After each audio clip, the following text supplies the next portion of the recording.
শিখতে চাই এবং নাসিরুল্লাহ সাইকোথেরাপি ইউনিটের তরফ থেকে সবাইকে স্বাগতম। আমি মোহাম্মদ জহিরুদ্দিন, জাতীয় মানসিক স্বাস্থ্য institute, Sher-e-Bangla Nagar, Dhaka. Blue whale গেমে বেশ কিছু মনোবৈজ্ঞানিক নীতিমালা ব্যবহার করা হয়েছে। আমরা সবাই জানি যে বুদেকিন বহিষ্কৃত সাইকোলজি স্টুডেন্ট ছিলেন। নিশ্চয়ই তাকে বহিষ্কার করার ন্যায্য কারণই ঘটেছিল এবং তার মাথা থেকে এই জঘন্য আইডিয়াগুলো বেরোলো। যে কোনো ভয় মোকাবেলা করার একটি পদ্ধতি হচ্ছে সিস্টেমেটিক ডিসেনসিটাইজেশন। একথা মানে হচ্ছে প্রথমে যে কোনো একটি ভয়কে কতগুলো ধাপে ধাপে ভেঙে নেওয়া হয়। আমার যে ধাপটিতে সবচেয়ে কম ভয় সেটা আমি আগে করব, তারপরে আরেকটু বড় ধাপ, তারপর আরও বড় ধাপ, এইভাবে আমি ভয়টা মোকাবেলা করব। এর মাধ্যমে কিন্তু ফোবিক ডিসঅর্ডারের রোগীদেরকে আমরা চিকিৎসা দেই, যার মাধ্যমে তারা তাদের এই ভয় থেকে বেরিয়ে আসে। ব্লু হোয়েল গেমে এই পদ্ধতি প্রয়োগ করে মৃত্যুর ভীতি, যেটা মানুষের একটা বড় ভীতি, সেটা ভেঙে ভেঙে ধীরে ধীরে এক্সপোজ করা হয়েছে। যেমন ব্লু হোয়েল গেমে যারা চ্যালেঞ্জার, যারা খেলছে, তাদেরকে ক্রিয়েটর কতগুলো কাজ দেয় 50 ধাপে ভাগ করে। প্রথম ধাপে এরকম একটা কাজ আছে যে সে খুব আর্লি মর্নিংয়ে ঘুম থেকে উঠবে। ধরা যাক 4টা, 4:30 অন্ধকার থাকতে উঠে যাবে। এটা কিন্তু একটা ছোট বাচ্চার জন্য, একটা কিশোরের জন্য একটা ভয়ের কাজ। তারপরে বলবে একটু উঁচু বিল্ডিংয়ে, অর্থাৎ তোমার বিল্ডিংয়ের ছাদে উঠে বসে থাকো, আরও উঁচু বিল্ডিংয়ের ছাদে পারলে উঠো। তো এইভাবে ক্রমান্বয়ে একটু একটু করে ভয় মোকাবেলা করা। অন্ধকার বাগানে গিয়ে ছবি তুলে ক্রিয়েটরের কাছে পাঠাও। তো এর মাধ্যমে কী হচ্ছে, ভয়টাকে ধীরে ধীরে মোকাবেলা করছে, ক্রমান্বয়ে ভয়টা বাড়াতে থাকে। ভয় মোকাবেলা করার পদ্ধতিটা যাতে আস্তে আস্তে ভয় চলে যায় এবং এর শেষ হয় আত্মহত্যা করার মাধ্যমে। কাজে এই মনোবৈজ্ঞানিক পদ্ধতিটা তারা কাজে লাগালো। এরপর আরও কথা আছে যে শিশু কিশোরদের কিছু বৈশিষ্ট্য আছে, যে বৈশিষ্ট্যগুলো খুব ভালোভাবে এখানে কাজে লাগানো হয়। শিশু কিশোরদের সময়টা কিন্তু একদম বাড়ার বয়স। এই সময় দেখা যায় যে প্রচুর হরমোনের পরিবর্তন হয়, বডি দ্রুত গ্রো করতে থাকে এবং সামাজিক এবং যুক্তিবোধের মস্তিষ্কের বিকাশও দ্রুত ঘটতে থাকে। যেমন দেখা যায় যে এই সময়ের সামাজিক বিকাশের বৈশিষ্ট্য হচ্ছে তারা সমবয়সী বন্ধুবান্ধবকে বেশি গুরুত্ব দিবে, নিজের পরিবারের বাবা মা বা অন্য অভিভাবকদেরকে অতটা গুরুত্ব দিবে না, এবং একই সাথে যে কোনো প্রচলিত বিশ্বাসকে তারা চ্যালেঞ্জ করতে চাইবে। এমনকি কোনটা ভালো কোনটা মন্দ প্যারেন্টস যে উপদেশ দেয়, শিক্ষক যে উপদেশ দেয়, তারা সেটাকে অতটা পছন্দ করবে না। বরং অদ্ভুত যদি কিছু থাকে, এগুলোর বিরুদ্ধে যদি কিছু থাকে, সেগুলোর প্রতি তাদের অসীম আগ্রহ। যেমন মনে করেন যে কতগুলো বিষয় ঘটতে পারে, সমাজ বিরোধী যে জিনিসগুলো, সেগুলোর প্রতি খুব আগ্রহ থাকে। তো ব্লু হোয়েল গেমে এই নিষিদ্ধ জিনিসের প্রতি আগ্রহকে খুব ভালোভাবে কাজে লাগানো হয়। এবং বর্তমানে যেমন ব্লু হোয়েল গেমের প্রতি এক ধরনের একটা সোশ্যাল স্ট্যাটাস এসে গেছে যে তুমি ব্লু হোয়েল গেম খেলোনি, তাহলে কী খেললে? তো তার মানে কি হচ্ছে, এক ধরনের প্রেশার, সামাজিক প্রেশার। অন্য পিয়াররা হয়তো খেলছে, তার দেখা দেখে আরেকটা কিশোর সে ভাবলো আমি না খেলে তোমার প্রেস্টিজ থাকছে না। এই যে মানুষকে না বলতে পারে না শিশু কিশোরেরা, তারা মনে করে যে আমাকেও পারতে হবে। ব্লু হোয়েল গেমের প্রথমেই কিন্তু ক্রিয়েটর বলে, যখন অফার করে, ফেসবুক চেক করে করে বা সোশ্যাল মিডিয়া চেক করে যারা ভালনারেবল তাদেরকে অফার করা হয় এবং বলা হয়, দেখো তুমি কি এই গেম খেলতে পারবে, তুমি কি এত সাহসী যে তুমি আত্মহত্যা পর্যন্ত করতে পারবে। এই কথা বলার ফলে শিশু কিশোর মনে করে যে আমি তো অবশ্যই সাহসী। একটা শিশুর পক্ষে মানা কষ্ট যে না সে ভীতু, সে তখন বলে হ্যাঁ পারবো না কেন। আপনি নামটি খেয়াল করেন, ব্লু হোয়েল চ্যালেঞ্জ, একদম একটা উস্কানিমূলক একটা নাম আছে।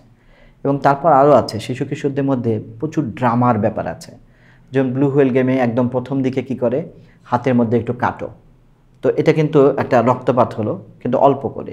তারপরে বলে F57 লেখো, F57 ফেসবুকের মধ্যে একটা পেজ বা কিছু একটা হবে। তারপর এক সময় বলে F40 লেখো। আবার যখন আত্মহত্যা করতে রেডি হয় তখন তাকে বলে ইয়েস লিখতে, পায়ের মধ্যে। এটা কিন্তু কেটে কেটে লিখতে হয়, ব্লিডিং হয়।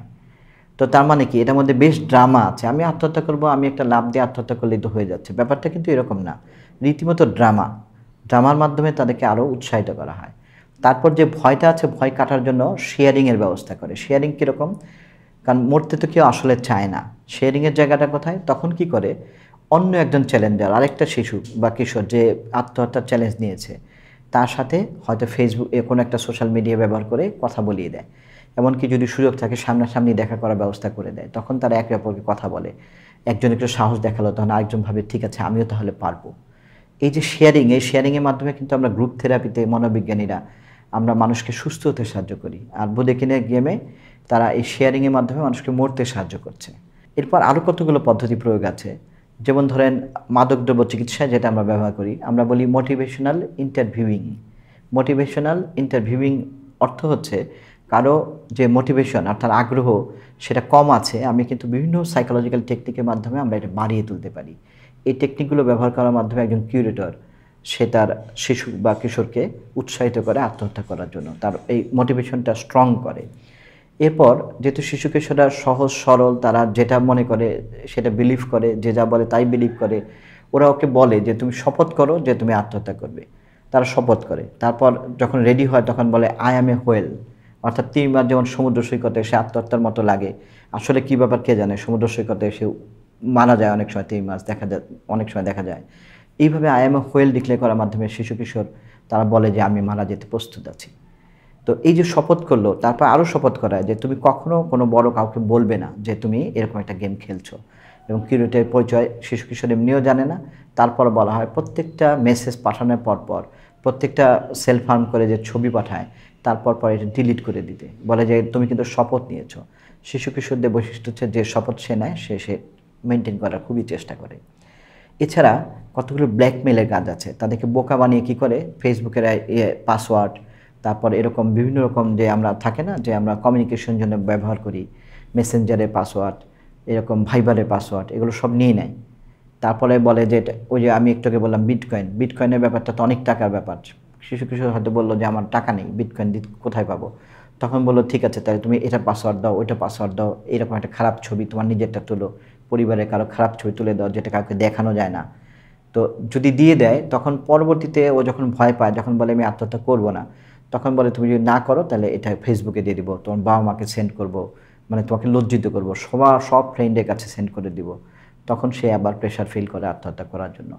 এছাড়া বাবা মার ডিটেলসগুলো ফেসবুক বা অন্যান্য মাধ্যমে আরও জোগাড় করে ওর পরিচিত ঘনিষ্ঠজন যারা আছে এই কিউরেটর তাকে ব্ল্যাকমেল করে যে তুমি যদি আত্মহত্যা না করো তাহলে ওদেরকে খুন করে ফেলবে, দেখো তুমি একা মরলে এতগুলো লোক বেঁচে যায়, আর তুমি যদি না মরো ওদেরকে মেরে ফেলবো, আমাদের অনেক লোক আছে, 20,000 40,000 লোক আছে।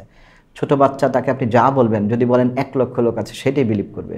ওরা বলে যে তোমার বাড়ির দিকে তাকিয়ে আছে, তুমি কি ভেবেছো তোমাকে আমরা ওয়াচ করছি না? তুমি একটু এদিক ওদিক করলে তোমার পরিবারের সর্বনাশ হয়ে যাবে। এইভাবে তাদেরকে ব্ল্যাকমেল করে। এই জন্য ব্লু হোয়েল গেম, আমরা এটাকে গেমই বলতে পারি না, এটাকে আমরা বলতে পারি এক ধরনের ব্ল্যাকমেল বা এক ধরনের কী বলে বুলিং, এক ধরনের সাইবার ক্রাইম। বাংলাদেশে উচ্চ আদালত কর্তৃক ব্লু হোয়েল গেমকে অলরেডি নিষিদ্ধ করা হয়েছে, এবং সরকারের প্রতি উচ্চ আদালত থেকে আদেশ দেওয়া হয়েছে যাতে ব্লু হোয়েল গেমে ঢোকার ব্যাপারটি কন্ট্রোল করা হয়, বন্ধ করে দেওয়া হয়। বিটিআরসি বলে একটা প্রতিষ্ঠান আছে বাংলাদেশে, Bangladesh telecommunication regulatory council, BTRC.